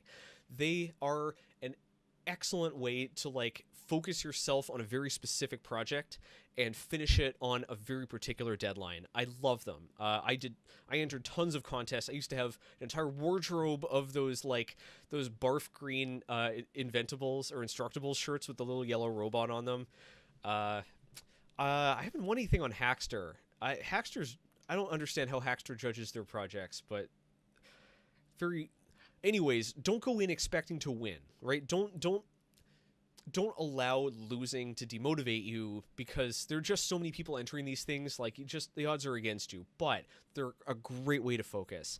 That said, back in the day, there used to be a lot of hackathons, and hackathons are terrible. They're bad for your health. Like, staying up for 2 consecutive nights, bashing your head against something that you've never seen before, with the reward of having to pitch it, I don't think they were productive. I don't think going to hackathons, the only thing they ever gave me was like free food and booze. And there was that one time at CES where I swindled I swindled my way into CES itself. But that's a story for another day. Do I have an RFID implant? I do not have any implants. I ain't sticking nothing into this bod. It's not useful enough to it's not useful enough to justify the risk and the pain. Owie, owie, owie. Let's see. Oliver Gaskell 100 says, should I get a 3D printer? Even a cheap one would be a big investment since I'm only 16, but I feel like it'll help me do more projects. 3D printer is like, it's the hammer that makes everything look like a nail. A 3D printer is just so universally applicable that you will use a 3D printer so often that you will just forget about 3D printing altogether, and you'll just take it for granted. Like at this point, I don't even think about like, oh, I could use 3D printing in this project. I'm like, oh, I need to replace this bezel that I broke. Let's 3D print one. Oh, I'm gonna need a knob for this. I'll print that thing. Yeah, absolutely. Since you're young, you probably have a little time on your hands. You can get a fairly inexpensive one. You can get the like the Ender 3 or the CR10, which are very, very awkwardly cheap printers.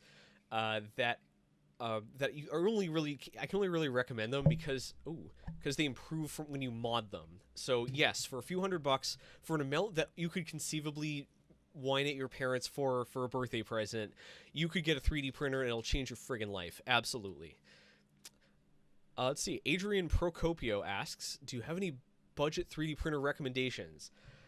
I don't want to sound like I'm endorsing any of them, because in general I don't recommend buying a cheap printer. But while researching a future video, I found a tremendous number of upgrades and information about upgrades for the Ender 3 in particular. So yeah, at one point it would have been the ANET A8, but it seems like the Ender has kind of usurped that. There are just a ton of mod parts, a ton of improvements, tons of guides.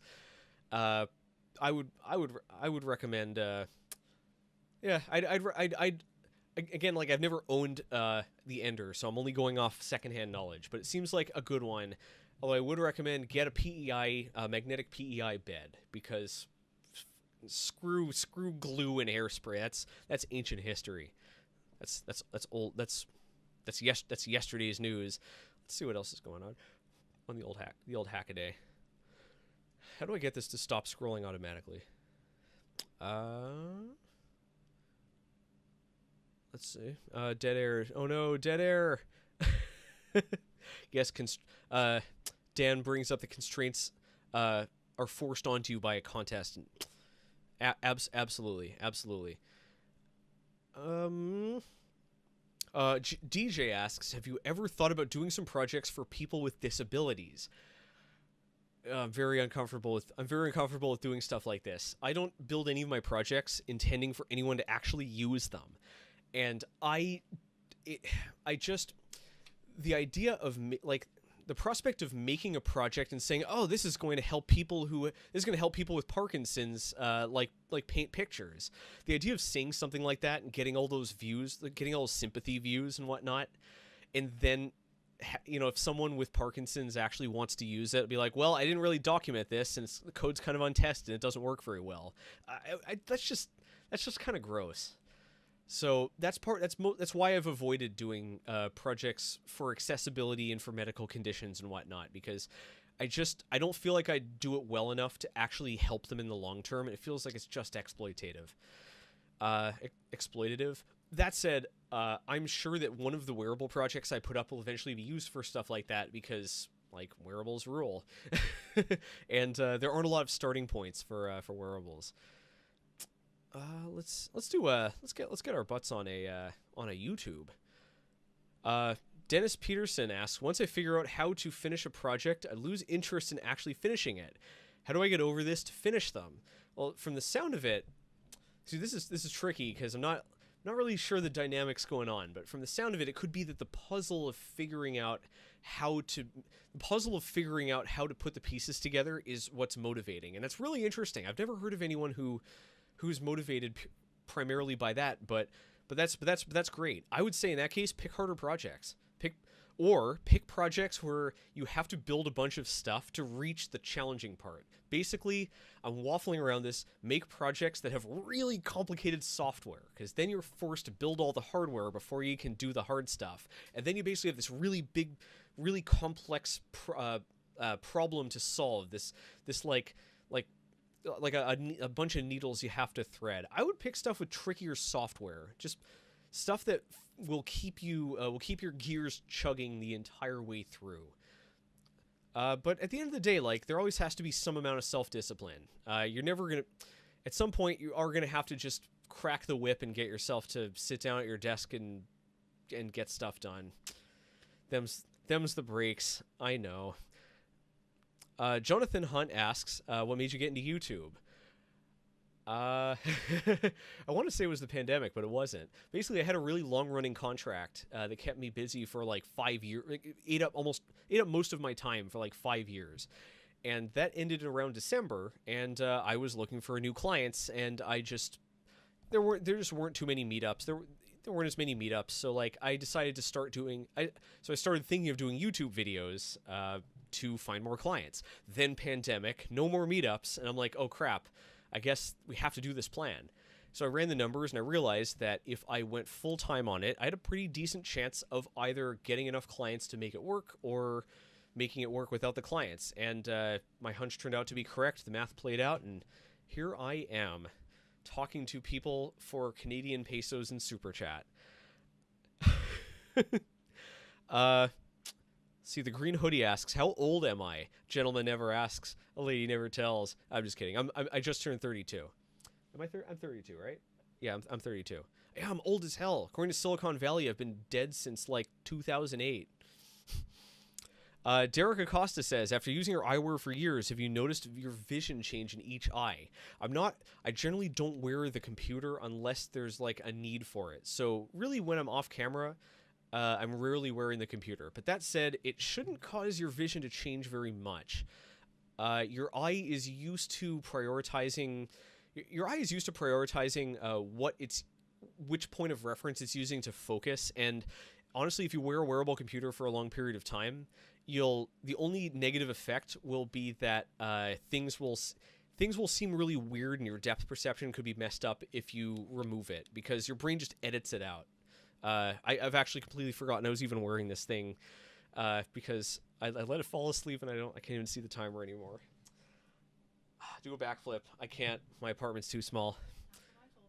Yeah, the apartment's too small for backflips. Let's see. Adrian Procopio says, I think I should go to class now. I think you probably should too. Oh man. Alwek asks, what's your opinion on the Raspberry Pi Pico as a big teensy fan? In the abstract, I don't think it's great. Which is, man, it's hard to say. In the abstract, I mean, for $4, you get a lot of stuff for it. The teensy just grinds it to dust, vis-a-vis I/O options and sheer power. Like the teensy is just crazy. The teensy is twice as powerful as both of the cores and the Pico working together. It has a bazillion analog pins and tons of interfaces. The Pico only has 3 analog pins, and interfaces, like, you have to get into the PIO stuff. On top of that, the Raspberry Pi Pico, it gives you you either have to drag and drop you either have to drag and drop or use a command line to copy firmware in the file system, or use an SWD programmer, which I think are both, those are extreme ends. I guess if I have to sum it up, it's that I don't know when the hell I'm ever going to have time to actually try to use one of these Picos in a project. I bought 3 of them as soon as they were announced, and I don't think I'm ever going to have a project. I don't think I'm ever going to be able to actually mess around with them. Oh, it's part of the fun. Oliver Gaskell asks, given the choice, would you use CircuitPython or Arduino C? Depends what I'm building. I know it's such a cop-out, right? If what I'm building has to be really high performance and have really tight timings and good latency, CircuitPython's unworkable. Or if I'm using a microcontroller that can't support CircuitPython, or a topography that can't, such as, I don't want the ability for someone to quickly edit my code by messing with a thing on a file system, C is the way to go. I've never actually used CircuitPython. I've just never had a... Usually when it's time to bust out the Python, I'm working on a full-on, computer. Generally, I need low power consumption and fast responsiveness for my side projects, or high compatibility with libraries. Arduino's got the libraries. Them's the breaks. Let's get back to finishing a few projects. Let's get back to doing some projects. Let's see. Oh no, that's not a good one. Nuka Cola Break asks, you mentioned that you were in engineering school and you left. What was that decision like? This is relevant to me finishing projects, because when I left, I didn't so much leave as switch from engineering to business, but it felt terrible. I felt like a total failure. I felt like a failure because I was, right? I felt like, if I had just worked harder, if I had just knuckled down, if I had just sucked it up and did what everyone else did, maybe I wouldn't be here right now.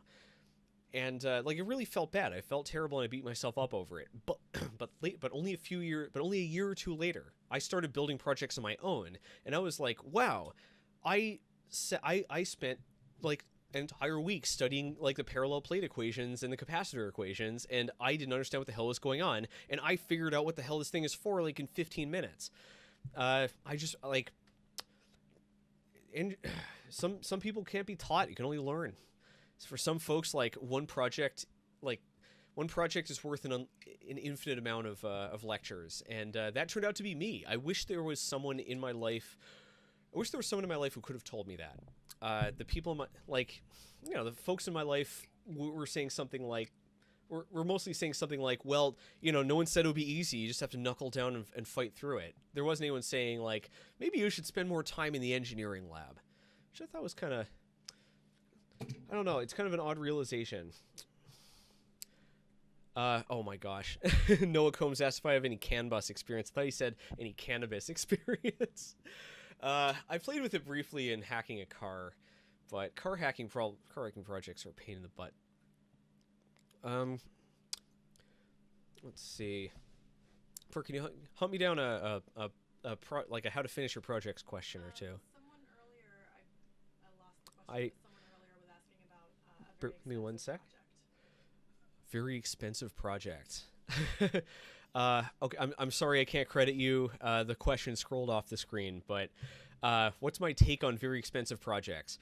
Well, projects aren't cheap. All the projects that I've put on my channel so far, the Thunderfinger Thunderfinger was cheap. That one probably cost about $150, give or take. But it's not uncommon for me to spend $300 to $500 on a project. Projects are expensive. You have to be confident that you have the money to pay for them. I get the content that the video that everyone wants me to make is like how to build an electronics lab for $300, or how to build a project like top 10 projects you can build for $20. And it's not the right mentality. This isn't a cheap hobby. I know life sucks. Wear a hat. This is an expensive hobby. If you are if you're trying to cut costs that aggressively, you're going to be spending so much of your time working around the limitations of inexpensive stuff, so much time sourcing things, so much time paralyzed in fear because if you burn out your component, that's more money out of your pocket. Just you got to budget enough, and on top of that, you have to have slush available because projects will cost more. Like you'll need extra parts. Projects will cost more. Yeah, personally, if I wouldn't start building a project until I had about $500 to spend on it. Not saying that the project will cost $500, but that's pretty much the upper limit of what a project could cost. As for tools, like I would recommend upgrading your tools as soon as you can, especially if you think you're going to stick with this hobby for a while. Unfortunately, this is a time-consuming and expensive hobby, and there is no secret path. Like, it's an expensive hobby, and it's not because we're idiots. We're not morons who are overpaying for things because we haven't discovered the magic of Alibaba. No, this is an expensive hobby, and things are expensive because you're paying for things that save you time. That's where I go. Michael Anderson asks a great question. Have you ever had to change hardware decisions mid-project? Like the board you wanted to use just wouldn't work no matter what, so you have to switch to something else.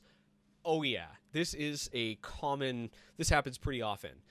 For the data glove, I ran through 3 different IMU modules. This is the seventh version of the heads-up display, like the 7th version of the hardware. This happens all the time. Oh my gosh, for somatic. Oh, this is a great one. For the data glove, I built the entire project. I shoved it all together, closed it up.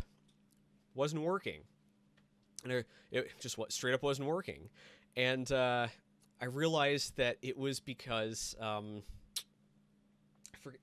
basically there was a difference. I'm not going to go into specifics because I don't have the exact thing in front of me, but basically the TNC 3.2 did not allow you to assign certain functions to certain pins, but the TNC 4.0 did. So I had to rip the TNC 3.2 out of the project. I had to solder in the TNC 4.0, and I had to redo half the wiring because I had cut it perfectly to length. That's the nature of the game. Never be afraid to discard work you've already done. If backtracking can save you time, absolutely do it. Remember the IKEA effect and escalating commitment. If you're trying to decide whether to backtrack and rip out a part of a project, mentally make yourself more willing to do that. Increase the weight of it because you're biased against going back. So like if you're like 80% sure, if you're like 60% sure that backtracking is the right decision, round it up to 100%. You and just don't worry too much about it. Like there's no shame in wasting work. You're just as long as you finish the project, as long as the project remains worth finishing, absolutely. Sammy asks, "Hey Zach, I'm working on a huge project. Should I use a TNC or an STM32?" I mean, whichever one has the features you're looking for, whichever one you feel more comfortable working with. I mean, if you're starting from whole cloth, I believe a Teensy will be faster to get going with because I think that you have less tool chain to set up, but an STM32 will be way cheaper, and like it's a giant product line. Like there are ones with all kinds of peripherals and I/O, so it comes down to what the needs of your project are. I mean, I know that Teensy 3.2 and 4 have native CAN bus. They have a CAN bus hardware peripheral. I'm sure there's an STM32 that does it as well. There's no hard and fast answer. Just pick the one that's more appropriate for your project. And if you can't decide, pick whichever one is easier to set up. Yeah, them's the breaks. Oliver Gaskell brings up, I backtracked on a PCB and ripped up half my routing. It ended up being so much cleaner. Absolutely. With PCBs especially, because with PCBs especially, the decisions you make in routing a circuit board depend a lot on the initial decisions that you make and the initial placement of parts. And that means that like just things you could never have seen coming early on just had crazy effects down the line. So yeah, I find this all the time, ripping things up and redoing parts. Are there any questions you want us to ask? Well, anything that's getting in the way of you finishing your project. If we're interested in the general questions, you can check out my Discord. I'm not sure if the link is in the description, but it really should be. But you should check out the Voidstar Lab Discord. I answer a lot of common stuff on there, and I also have a lot of other FAQs. But yeah, anything that's blocking you from finishing your projects, any insecurities, any worries that are that kind of stand in your way. If there's like that project in back that like it's lurking there and you're really embarrassed about it, and like you don't want people to rummage through your stuff because they'll find it and ask, what's this? And then you'll be like, I don't want to talk about that. For instance. Yob Dehan asks, do you plan in pre or sub prototypes before you start in the first V1 product? Absolutely. If I've never worked with a part before, I always want to mess around with it before I jump in. Like if I haven't, for instance, the Thunderfinger, right? Like that project was a current sensor on my finger, an LED matrix, an Adafruit Bluetooth feather, and a vibrating wristband. So the first thing I did was I made sure that I could program for the feather, and then I made sure that the feather could talk to the wristband, and then I played around with the sensor, and then I just displayed stuff on the LED matrix. It was only after I knew that each one of those things worked in isolation that I put them together. Even then, I'm still going to backtrack multiple times. I redid the enclosure for that, I think 3 times. Because you just can't think of everything the first time. So yes, absolutely. Yes, absolutely. I do both proofs of concept and first run prototypes. On top of that, I sometimes view the project itself as a prototype. I often go back and take revenge on a project, I'm just thinking, this is the 7th version of the heads-up display, but the Somatic Data Glove is the clearest example of this because that's version 2 of an earlier version that didn't use a glove. That one was fully 3D printed, and it had way too many poor mistakes. But yes, the second time you do anything, it's crazy. Have you ever played a video game for the second time? You might not necessarily feel like you're that much better after finishing it the first time, but the second time, you just blitz through everything. And it feels the same way with a project. The second time you do something, you already know the gotchas, you already know the things to avoid, you already have stuff that you can work with. You should... Thinking in terms of prototypes and revisions is definitely better than, let's build this. Richard de Bellevue has a really practical question. I like this one. My biggest obstacle in getting projects done is finding time between all the other things I have going on around the house. Any tips on getting projects done when you have just a bit of time each day? I think your challenge begins at a lower level. Brooke and I Brooke and I are moving to Colorado, and we deliberately decided to not live in a house. We decided to live in an apartment in a managed, like a condo type thing, specifically because living in a house just creates so many extra chores that you have to do. I think the first thing to do is to try to open up more time. See if like you can divide the chores a different way. See if you can, like, for instance, if you're cleaning your house, right? It might only cost like $50 once a month to have someone else come in and clean it for you. You can look for ways to get rid of or minimize tasks. Maybe, you're doing something at too high of a standard. Cleaning out the gutters every weekend when you can really do it once a month. Another recommendation is to try to consolidate your free time. See if you can do like, I don't know any specifics, but like see if you can finish a whole bunch of, like, basically see if instead of having 1 hour a night, see if you can get 2 nights with 3 hours. You'll get far more done in that. Unfortunately, past that point, this is a time-consuming hobby. It's just the nature of the game. You'll just have to pick things that are less time-consuming. Things like maybe 3D printing stuff. You can let the printer chooch as you do other things.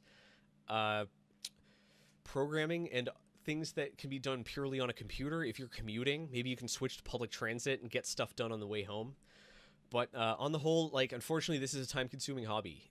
Even my simplest projects, I wouldn't budget any less than 20 or 30 hours for them. It's just the nature of the game. Let's see. Jonathan Hunt asks, I have trouble finding out what type of projects to do. There's such a huge abundance of things that I could do that I end up being paralyzed by all the possibilities. How do you navigate around that? This isn't something I personally struggle with, as you'll find out in my video at the end of this month. But this is something I view a lot. This is something I ran into a lot in just making life choices in general. There's a Venn diagram. Things you're capable of doing, things you enjoy doing, things that do things for you, right? So, for instance, in a job, right, it has to be something that you can actually do the job, right? Like, you actually be qualified. You have to enjoy doing it, and it has to pay you well. If it has all three, go for it. So for your projects, it could be, for instance, a project that you already know, like like you're already a good programmer, so you already know you can program. You enjoy this type of programming, and this particular project will let you enter a contest, or this particular project will be something you use on a daily basis. And once you have all three, they're all good ideas. And sort them by ascending order of how much time it takes, and do the shortest ones first. But yeah, look for things where you can thread the needle like that. I'm just going to announce about a 10-minute warning, so get them in. Sammy says, see if you can find something that your social human side wants to do and figure out how to do with electronics. Other people can be motivating. You might, like, if you're the type of person who likes being the smartest person in the room, you can joining a hackerspace or joining, for instance, a Discord, for instance, the Voidstar Lab Discord, where you can show your projects off, can just be a wellspring of endless motivation. Like, there's always someone there ready to tell you how cool you are when you finish something. So yeah. Let's see. Aaron asks if you... Oh, no. Aaron asks, have you ever done one-day builds with time as the main constraints? Every project I build from this point... Every project I build since starting the YouTube channel is supposed to be a one-day build. I rarely actually stick there. I really can actually stick with that, but they're supposed to be. They typically end up being a few more days, but yeah... It's tricky. I'm not at the channel is not even close to the stage where I can do like what the Hacksmith does and hire like an entire team of engineers to make sure there's fresh content each week. So unfortunately, every one of my projects has to be done on this bonkers, brutal schedule. So yeah, most of them are. Most of them are. That's a very specific. Someone asked me how I bypass a Lightspeed brand firewall. That's a very specific question, Sir Madame or Cyborg. Red Leader 36 asks, do you use software to track projects? Free Camp, Trello, Excel. Does project management help you? If your project is so big that you would benefit from project management software, your project is way too big. Just carve pieces off of it until you can fit the whole thing in your head. I will, if the project is, I will occasionally like write, like I'll open up Evernote and I'll just write a list of all the tasks to do, but that's more of an aid to figure out what to cut. If you can't keep the whole project in your head, your project is far too big. If your project is taking so long that you need to manage, that you can manage entire days, your project's too big. Cut it. I'm not saying give up on your dreams. I am saying carve your project up into smaller pieces, standalone individual projects that are small enough that you can like envision them and see them through to the end. Joseph Gertz asks, again, how do I bypass Lightspeed Systems firewall? Ask your sysadmin. Michael Anderson asks, how do you mark the differences in projects? For example, like, how do you version your projects? Is there a particular metric you use? It's kind of funny. Internally, if you look at my computer internally, I have, like, for instance, like, let's say data. Let's say like my smartwatch, right? I have it's called the smartwatch. So the version 2 was called Revenge of the Smartwatch. And version 3 was called Revenge of the Smartwatch. And eventually I will change those to, I'll change those to like to give them their own name, generally in a series. I often have working titles for projects, like my first rapid, like the rapid strike from my video, the Meta Breaker.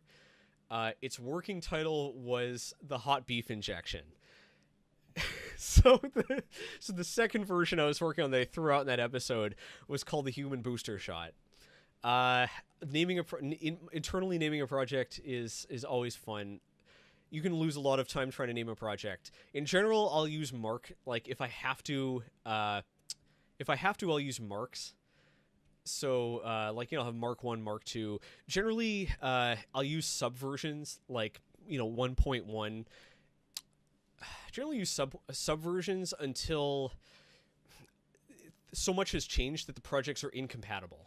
Then I'll make a new version. Which is kind of an interesting one. Billy Rubin asks, how do you take care of your mental health when you're working such a crazy timeline? Unfortunately, there's very little to do. Unfortunately, there's very little possible. Just have to. It comes down to sound time management. Just try to orchestrate things so that when I burn out, I can land it in a place where I don't have to produce a project that week. I know it's not very healthy. A part of it is figuring out when to clock out each day, right? Like figuring out when figuring out that enough is enough. Forcing myself to do other things other than work. Like I force myself to have dinner with Brooke as much as possible. I try to have dinner with Brooke every single night. I try to play at least an hour of games every night.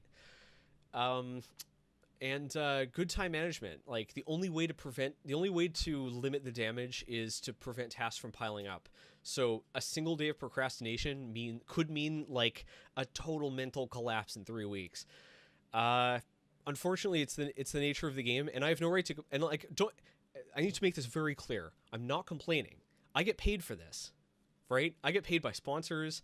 I get paid by patrons. I get paid by YouTube. I have relinquished my right to complain about this. I love this job, and people support me for it. So I'm not complaining at all. It's just the nature of the game. If this isn't something you can deal with, unfortunately, you got to pick a different profession.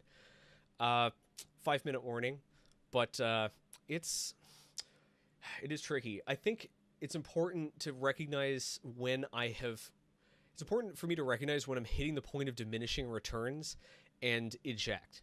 Like once I'm at that point where if I continue working, I'm going to start burning out. I have to move on. And if that means cutting the project down or calling a sponsor and moving a video, it's the way it's got to work. This has gone into this has gone really nuts because of the move. Like, yeah, Brooke is handling the logistics of the move, but it still complicates everything. There's still a lot of stuff to plan, and it's put strain on my already bursting schedule. So, you know, it's tricky. It's part of the fun. Projects with Red asks on YouTube, how do you plan the project video while making the project? How does that work for you? This is a neat question. There's only a single video. There's only a single video where I wrote the video first and then built the project and then designed the project, and that was the Among Us video, because the Among Us video was more sketches. Like, it was almost more sketches than project. But generally, I'll come up with the idea, I'll build the project, trying to record anything remotely interesting, and then I'll write generally I have to start writing the video before the project is fully finished, which makes some fun things happen, like saying something isn't physically possible and then clearly showing on video that it is. But yeah, I generally have an idea of the. I start out with a rough idea of the video, and then I make the project. The important thing to remember is, in the style I don't believe that the process of making projects is fun to watch. I'm not saying it's not interesting. It's just not fun to watch. So the actual making stuff part of my maker videos is only like maybe 30 seconds of a 10-minute long video. So it doesn't actually have a lot of bearing on it. It's kind of fun though. The projects, I do have to come up with projects that appear that work well on camera. I have to come up with projects that work well on camera and that I can actually finish on time, which can be hard. Matthew Dean asks, and this will have to be, I think this will have. I'll take one more question from Hackaday.io. But Matthew asks, how do you recommend focusing only on a project instead of social life and other interests? AKA, how should I dump all my time into one thing? There's no good way to answer this question, because I think that's like, there just isn't enough time for everything. You shouldn't don't throw away your social life, right? But if you are serious about a time-consuming hobby, you're going to have to say no to a lot of social engagements that you would otherwise have gone to. So, like, the best way to split the difference is just to improve saying no. Like, you can totally say, like, you should totally feel comfortable telling a friend, like, yeah, I'd like to go. Like, I go out for beers, but I'm really close to like finishing up this RC car. I really want to tie it off. And if the answer should be like, oh, all right, that's pretty neat. Maybe it's some, like, you will have to make sacrifices. Personally, I don't get lonely. I've only started getting lonely since I've met Brooke. So for me, this I wasn't even aware I was doing this. But is it healthy? No. Is it necessary? Probably no. You do have to be careful. Social stuff tends to monopolize your time, and so do projects. You have to know how much you want to put into each of them, so they don't spiral out of control. And let's see. Somebody has been spamming how to break into a router. If a firewall, if this were my chat, I would ban them. Let's pick a juicy one. Let's pick a tasty one here. This is the final one. What's the most dangerous project you've ever done? Oh my. One of my earliest projects, which I actually put on, you can see this project, it was called the Knockbox. I put this on Instructables. And this was, the idea was you'd knock on your desk and it would, like, turn your lights on and off, right? And I built this thing in the worst possible, like, this thing was so, like, if a screw had been driven in a quarter inch further, it would have created a short on the mains. Like, if I opened this thing up, like, there was no creepage, right? That, like, the lines were so close together that I'm sure an arc formed across the traces every time one of these things opened or closed, and eventually that would short out. This thing was a disaster. Like, I didn't realize it at the time, but I was quite literally playing with fire.